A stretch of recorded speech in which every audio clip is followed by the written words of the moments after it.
Welcome to the fishing village. Please lean in closer. I have cataracts.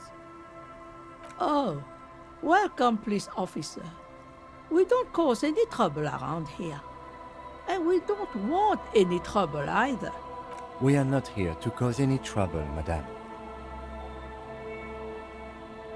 Oh, of course. Last time we saw you around here was 12 years ago. You also came to take care of trouble then. Wish you did. But still, in Martinez, you're considered an ill omen.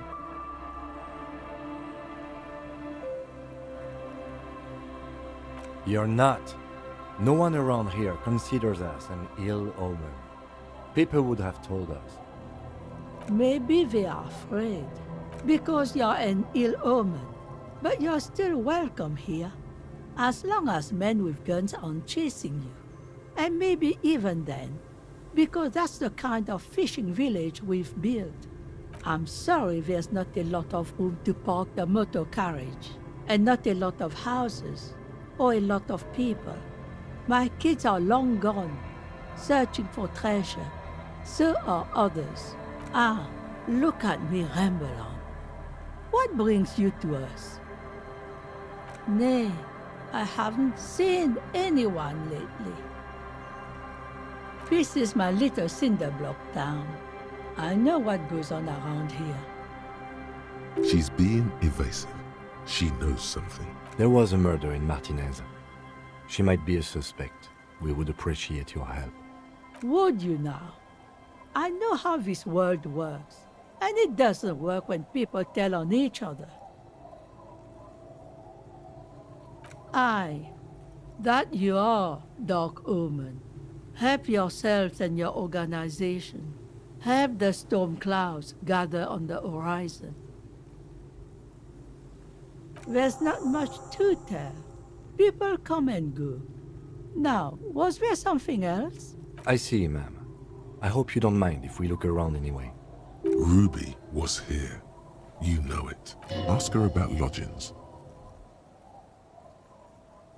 Stay?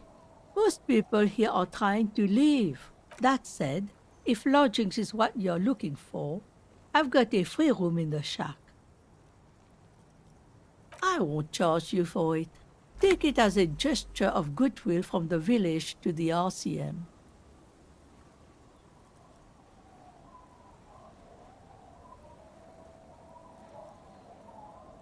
No one is using it, and God knows it's not much anyway.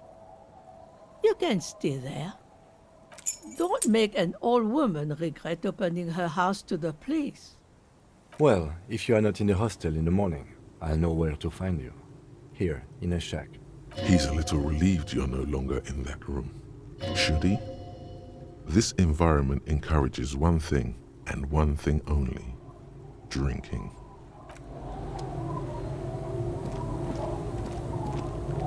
The door has seen better days.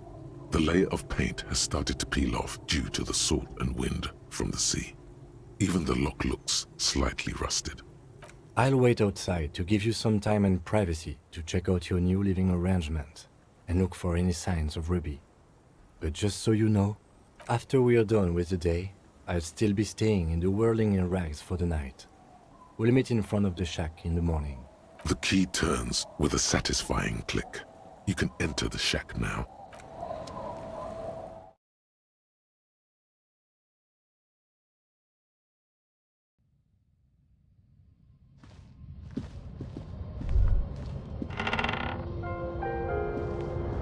As you look at the floorboards in this corner of the shack, it's clear one of them isn't quite level with the others. The edge of a floorboard next to it looks scratched.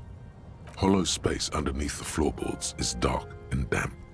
You can barely make out the mixture of sand and sawdust below. Nothing particular catches your eye. Looks like more reeds. There might be something hidden inside the sand, though. Something bad. Someone's night thoughts. A last resort. A bad idea. You stick your hand in and start combing through the sand. Dry, not like outside. Fine dust. And then, something hard wrapped in paper. A small cylindrical object. You pull it out. A bullet. The floorboard doesn't care. But maybe the washerwoman does. You have enough to confront her with. Holding the bullet, you get the feeling this isn't ammunition against you. It's for herself.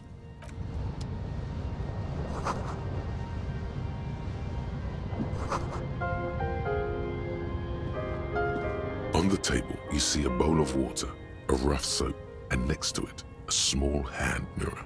A straight razor soaks inside the wash basin. The water reflects back a vague image of your face. Nose bulbous and red, hair unkempt, wrinkles lining the eyes and forehead. The stash is gigantic.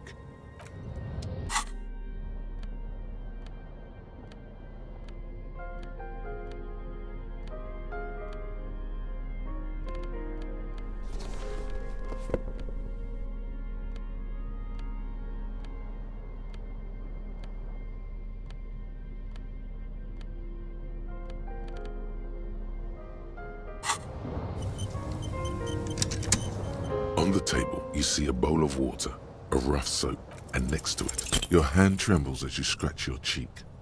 Oh no, that's not how a grown man shaves. Thank God, I would have... The centipede is...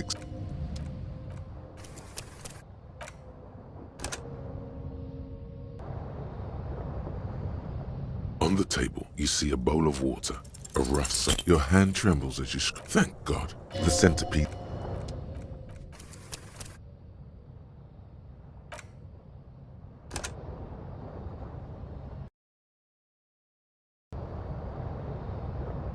On the table, you see a bowl of water, a rough soap. Like an artist with a brush or a master swordsman, you use the small mirror and the straight razor with some soap to remove all that unkempt hair from below the nose line. The sharp blade chafes against your skin, producing a scratching sound. The surface underneath the beard feels tender, the air brushing against it chilly. They feel so smooth, surprisingly so.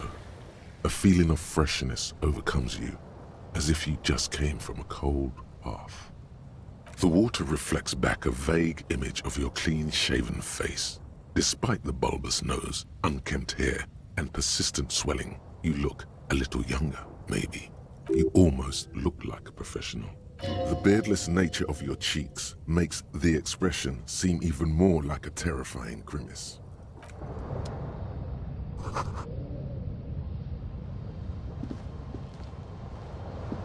An old mirror hangs on the wall. You see your reflection in it. The expression fixed to your clean-shaven face.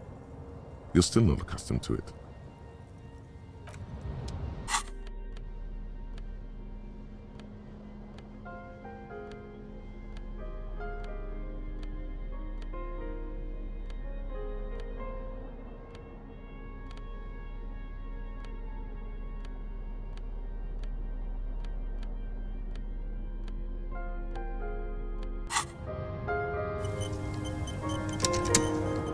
An old mirror hangs on the wall. You see your reflection in it. It belongs in the new, the third decade of the current century. Enough time had passed from the failure of the revolution that, for a fleeting moment, free market economy seemed like the ultimate, uncontested way of life for our species. Things were good. It was smooth sailing. People made gold and champagne-tinted interiors and facades to suit the times, calling this the new style. But more importantly, disco happened. Forget about ostentatious orchestrations. For Revachol, your city, that meant only one thing. Guillaume la Million. If it doesn't rhyme, you're not pronouncing it right.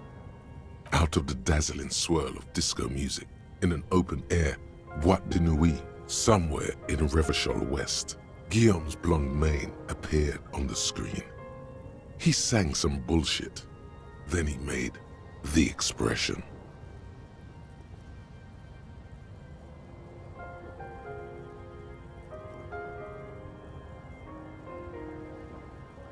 You have some understanding of the near history of disco, plus the trivia you've picked up along the way. Episodic memory, however, remains in the dark. It may never return. You should prepare yourself for that. Everyone loved it. Maybe you thought some of the stardust would rub off on you. Maybe it did. Either way, it's all gone now. Only the grimace remains. Not really. Oh must have just stirred your mind. They're more like a disco rock band anyway. There is a vast ocean of time between right now and the expression. Looking good on you, or anyone. 2 decades, if the calendar is to be trusted. Humanity has run aground in that time. It's a different world now. The expression is a relic. The click is used to spur on a horse. It also features heavily in Guillaume Le Million's regional mega hit, Don't Worry, Your Pretty Little Head. Sometimes you like to add finger pistols to the mix, because, unlike Guillaume Le Million, you are a police officer. It's your nifty little way to say, I'm armed and dangerous. It doesn't have to be. You can swoon over Guillaume and his champagne-corked smile whenever you want to. Maybe some of the stardust will return.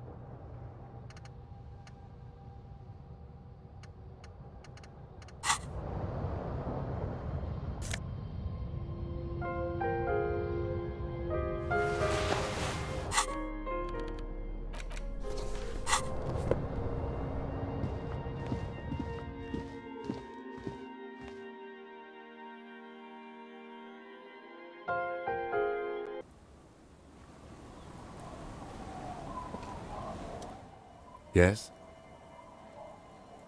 Yes. I don't know what to say. Perhaps, I'm not really sure about this turn of events. I think the mutton chops might have been a better idea. They sort of seem to cover up some of the... Either way, good on you. You were saying?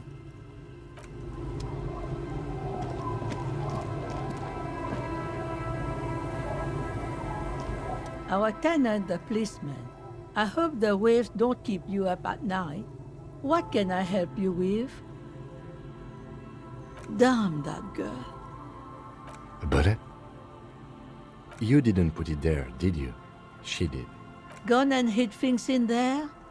She's usually a good tenant, and not a stupid one either.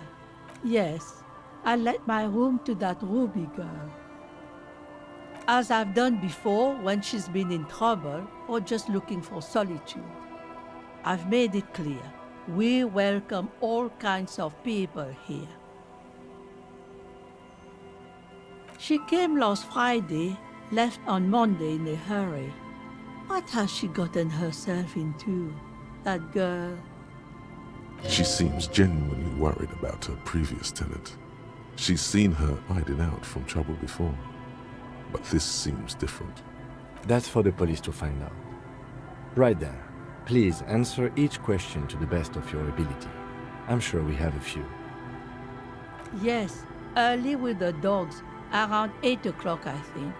She probably heard the lieutenant's Kanema drive by, and it woke her up, just like it did you. Yes. That is a downside of having a 130 kilowatt engine. It lets the bad guys know when you are coming. I cleaned it, like I always do. No, The truth, sire. she's good company. Knows how to talk to an old woman. At my age, you don't get a lot of quality conversation. So I really appreciate that about her. This Ruby is an old lady whisperer. She knows how to work the village elder, unlike you. Did she talk to you much during her last stay? No, she was mostly silent this time, kept to herself. She tried not to let it show, but I could tell she hadn't come to fish. Usually she likes to cast a few lines, but this time she mostly stayed in her room. She wanted to talk to her, as they usually do, but she was brooding. How would I know? She's a gruff one, but not violent. She doesn't go around toting a gun. You could ask her about your hunch, that it was a desperate measure. See if she thinks Ruby fits the bill. Do tell. Exit from what? The lieutenant stops writing for a moment. He looks at you, then at the old woman. No, she's a fighter. She really believes that. I don't know. Further up the coast, she tried to leave quietly, but the hinges on that door screeched like a cat in heat. Woke me up. I heard her rushing in those heavy boots, heading up north.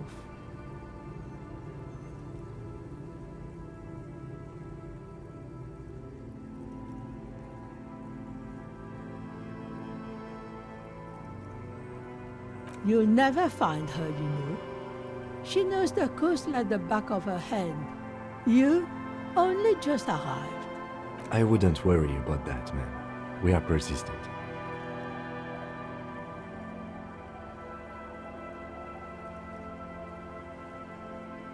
Are you sure you'd rather stay here? Get a nice cozy fire going in the heater? Seems like a better idea to me.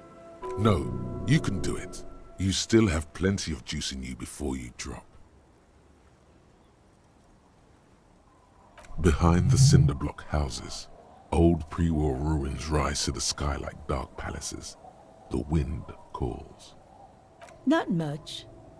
There's the abandoned church, the DeLorean Church of Humanity. It's been there since before my time, even. Some things just don't fly, officer. Look around. Who'd go to church here? They built it 300 years ago. Must have been nicer then. So, they don't hold services there anymore? The Ecclesiastes? No, we've tried, but things just keep happening. Crime, accidents, other things. The place never stays open. It's a pity.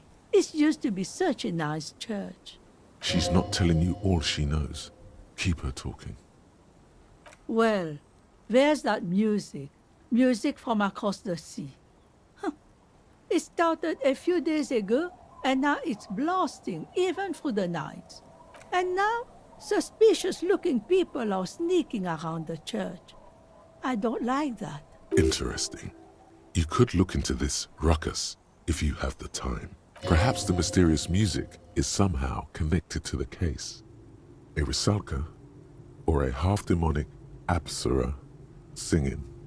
She nods, rinsing another piece of cloth. One thing, officer. If you do find her, please go easy on her. She really means it. It's an honest plea. She's a good girl. Whatever she's gotten herself mixed up in.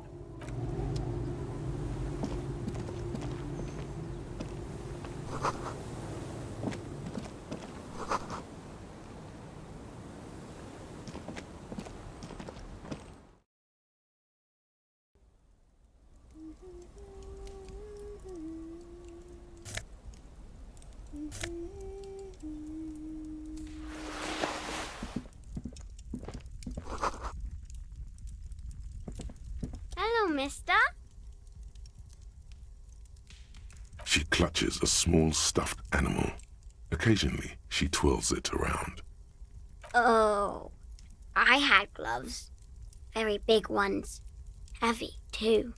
Where did you get these gloves? Found them when Lemmy and I were playing hide and seek. In an empty house. Where no one lives. I think someone hid them there. She doesn't want you to think she stole them. I hid them. The twins were gonna take them. They're stupid.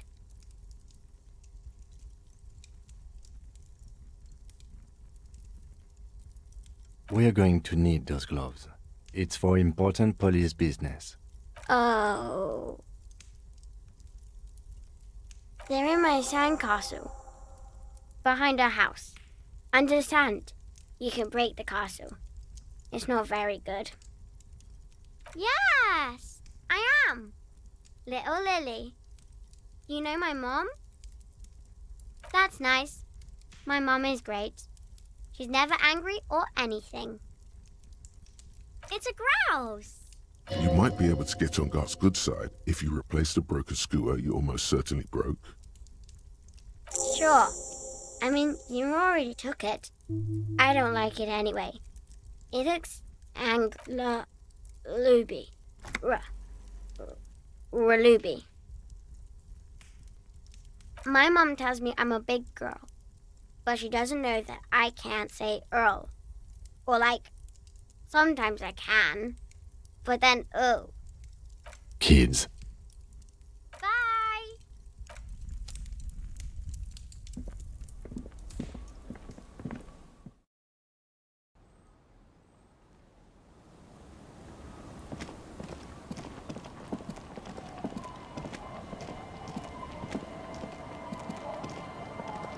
Weather has not been kind to Lily's little sandcastle.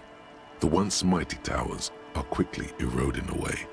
You can see something shining back to you from what must have been a vast underground catacomb network. The walls and floors give way to the giant's greed, collapse and present you with a pair of ceramic gauntlets. Congratulations. That's the gauntlets down then. We're doing good on the armor collection front.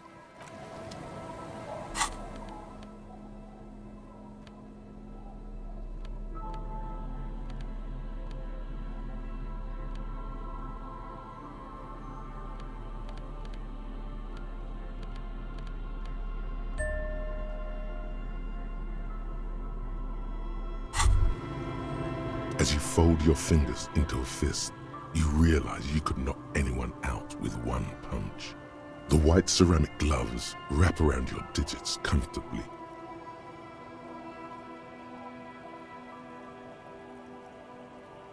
The hardened vitreous enamel, at once sleek and voluptuous, adds a glow to your cheeks and a spring to your step. Just imagine what a full suit of this stuff could do for you.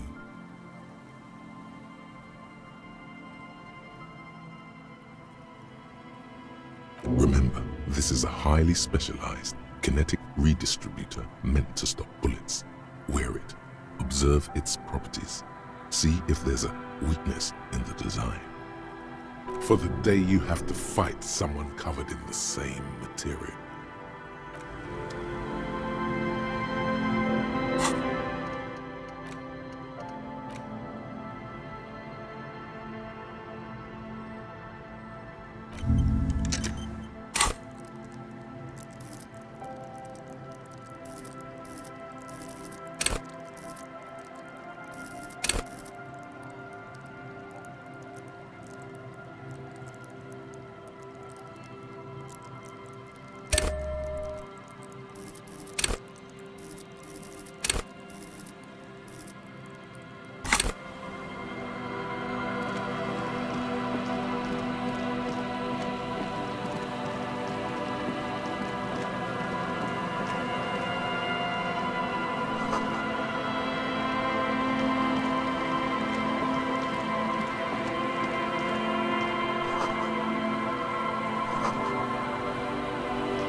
A pane of eternite has been planted into the snow.